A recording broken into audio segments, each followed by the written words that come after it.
kasiri samirono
langining kalengyan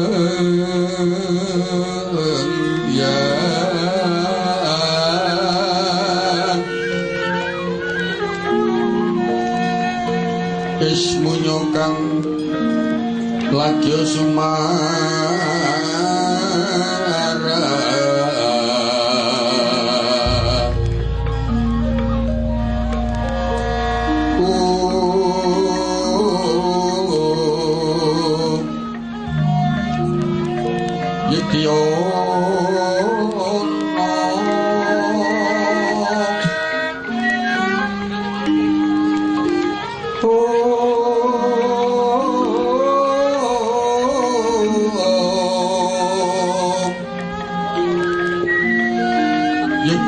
Sirmandoyo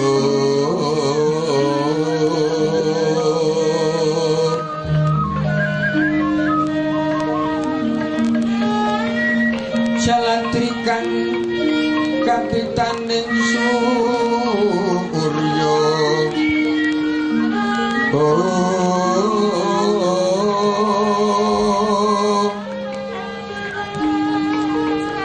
dening Dewangkara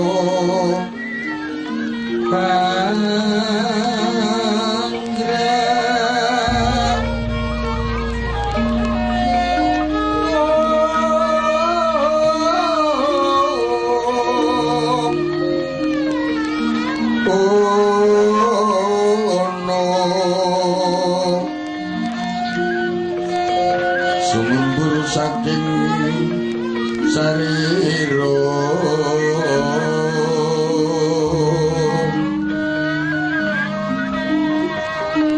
risang segaring Narendra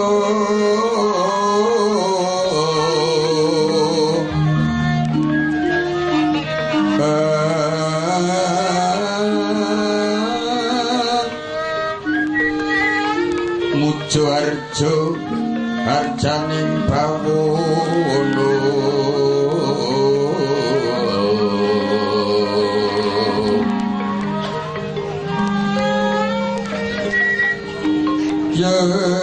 yakti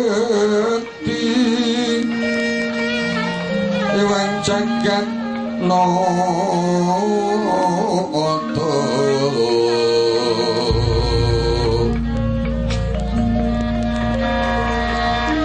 memayu-ayu ing bawono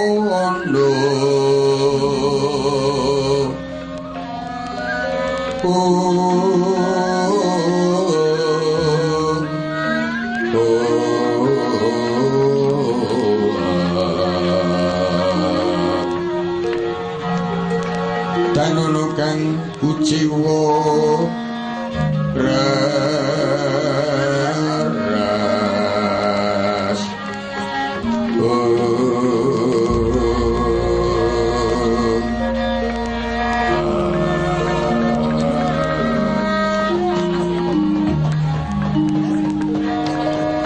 yoto risedeng siniwaka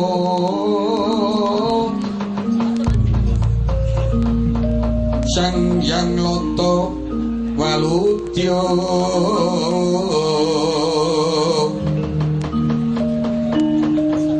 pratisteng upak bali marci kundo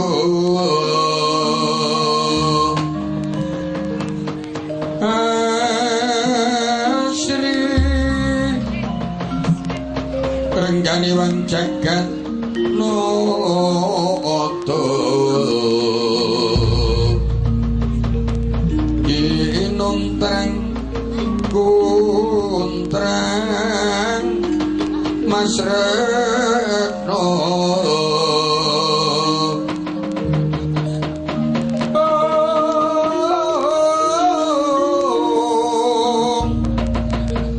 sinipo sangyaning Produrandoro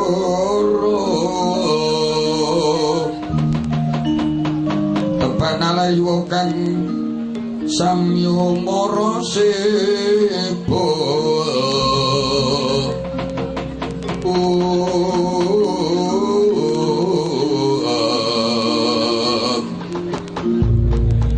kalon sabdane wang jagat noto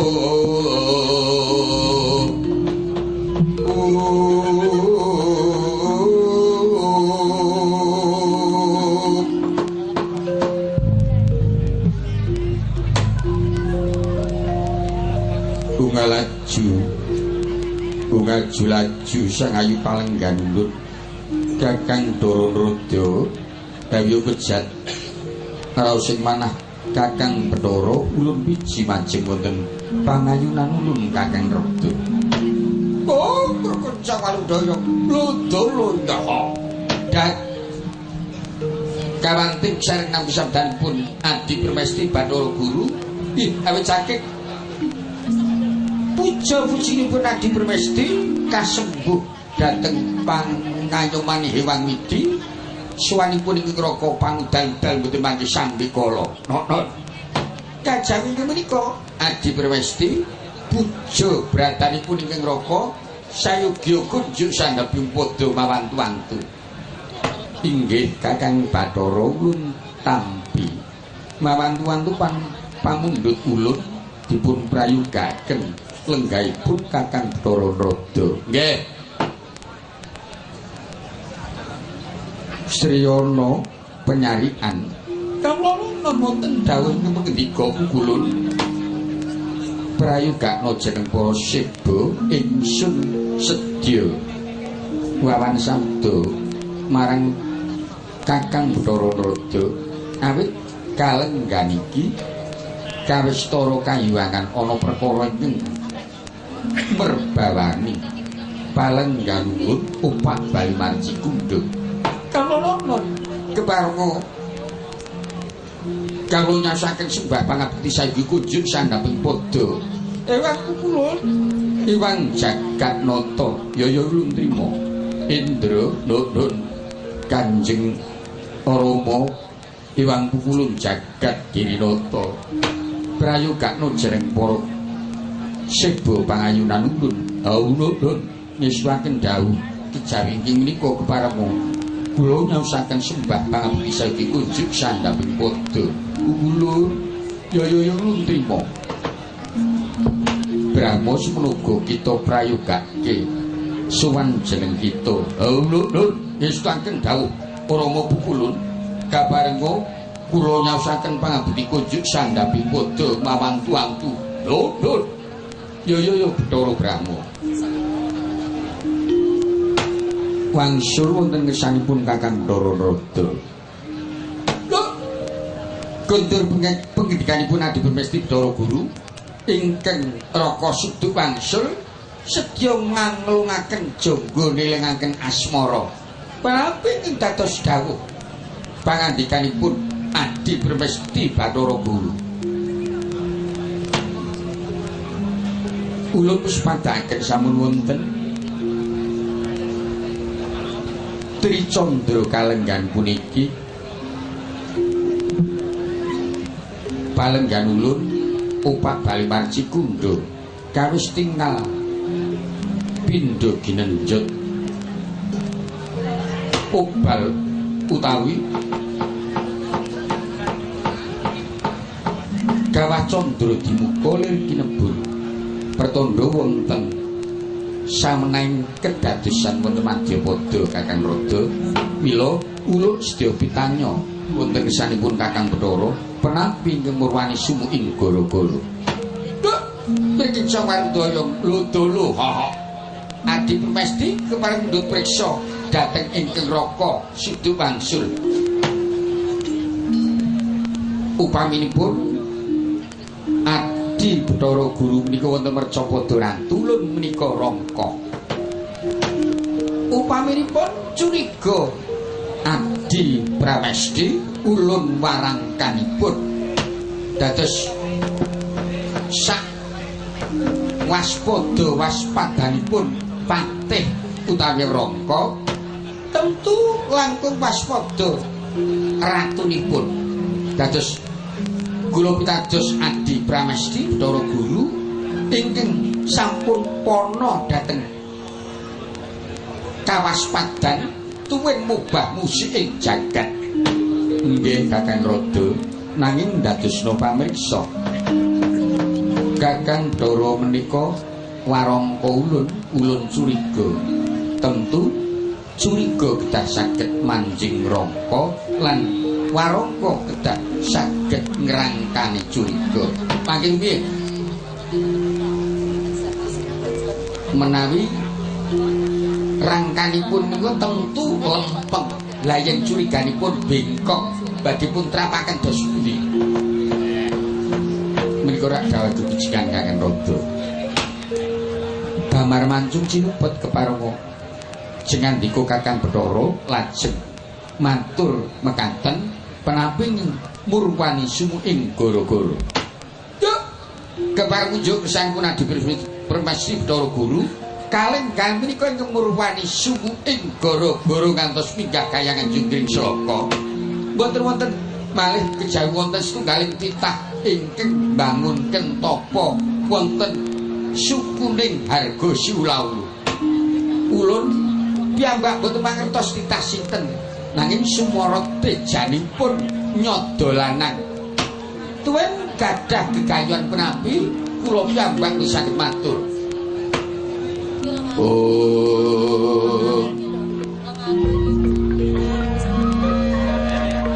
Pamurwani katining carita latri puniki tan sedya atur piwucal namung sumadya caos palupi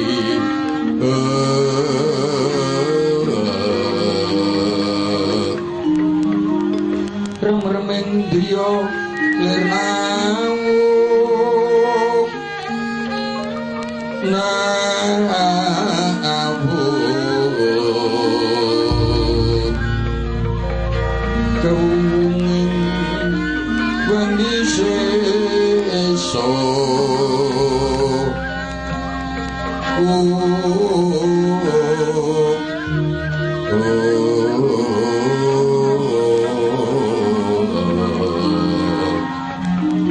tanono kang kujiwa raras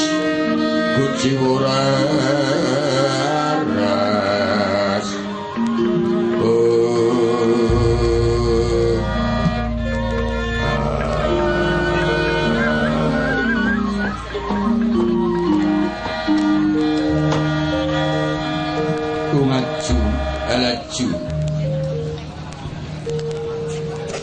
sang ayu palenggan ulun Kakang Rado menawi di pilih wawasanipun Kakang Bathara kados mekaten mau dawuhipun ingkang rayi lepat. Lho, sababipun menawi? Sababipun Kakang Bathara prisa bilih tenanipun ingkang murwani sumuing gara-gara awit dumadosipun titah Sukerta.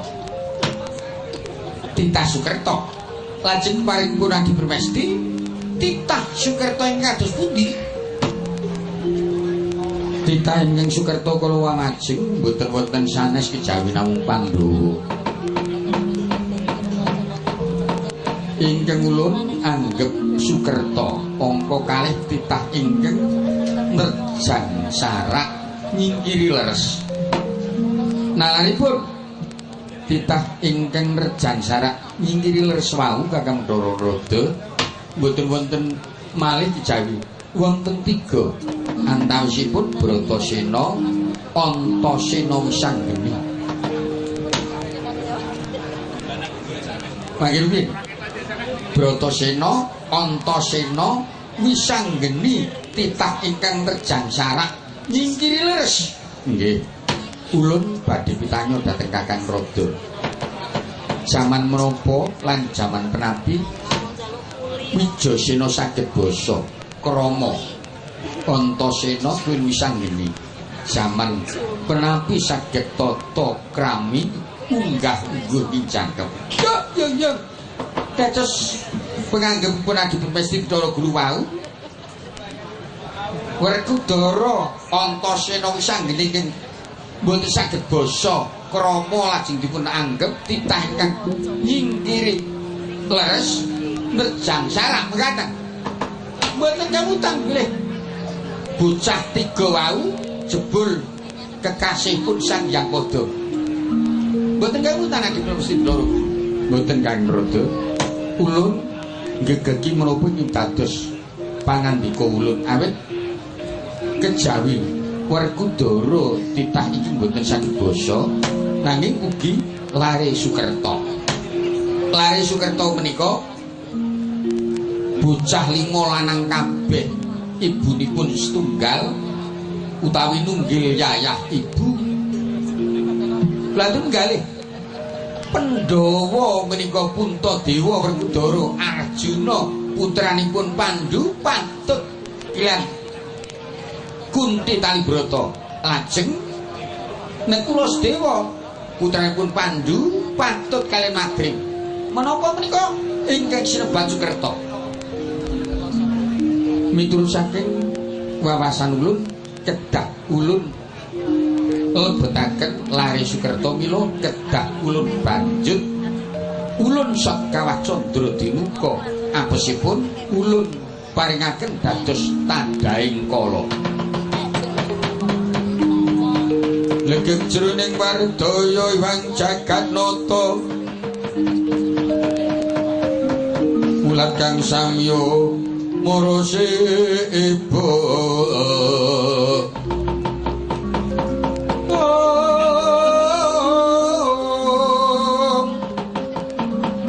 kaprabawan Sri Narendra Tama mangu-mangu kaonengan lirwu sing duka cipta berbudi mandana raras raras sumeseping akoso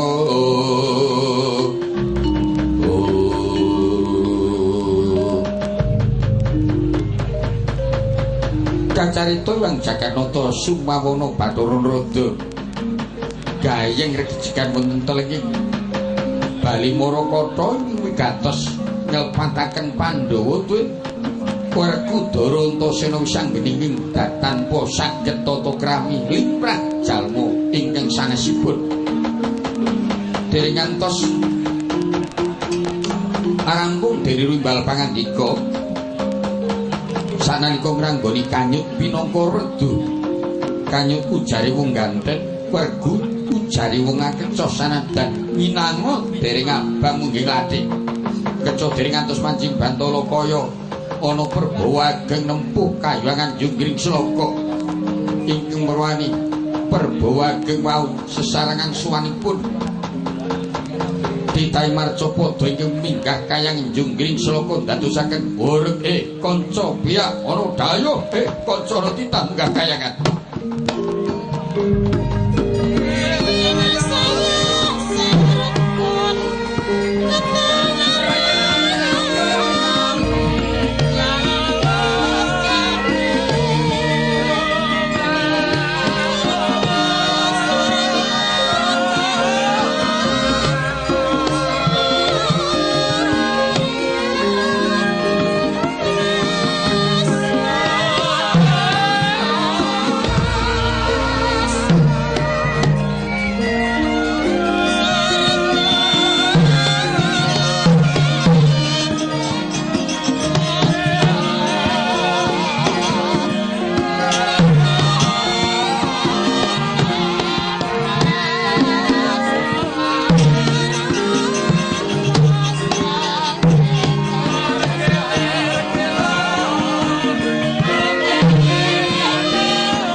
Kabeh ngeprowandawa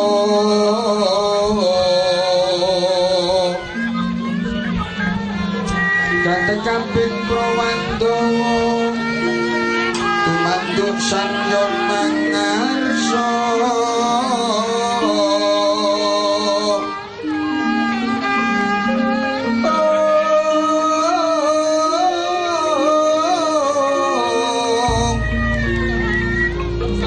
kanono kang jiwa raras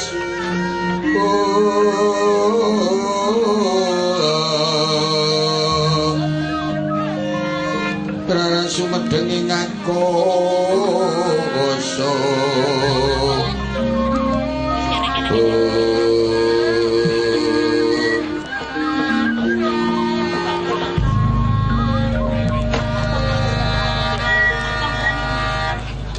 ngaju alaju sang ayu palenggan ulun Kakang Rado penapi di sawetawis kawis tinggal wonten titah ingkang minggah kayuangan sowan pangayunan ulun lah cobi kula aturi murba titah menika wau saking pundi sinten ingkang dados batanipun nggih mengko to mengko kita sowan pangayunan ulun padha raharja titah bujangkara ulun ulun dat kapundi sareng nampi pangandika dalem Iwang Pukulun Jagatnata. Kebareng murba dhateng sowan kula awit saking pangestu dalem Pukulun Jagatgirinata kasembuh pengayuman Hyang Widi kados mboten mangke sambikala. Kajawi mika Pukulun keparenga kula nyaosaken sembah pangabekti saiki kunjung sandhaping padha. Ya ulun trima. Sadurunge kita akeh-akeh matur pangayunan ulun sedya pitanya marang kita. Kita ikuti bab saka ngendi sapa ingkang dadi sesambat kita. Jagadiwu Bathara Pukulun suwan kula wonten kersanipun Hyang Pukulun Jagatgirinata walih-walih menapa kula badhe waloka bilih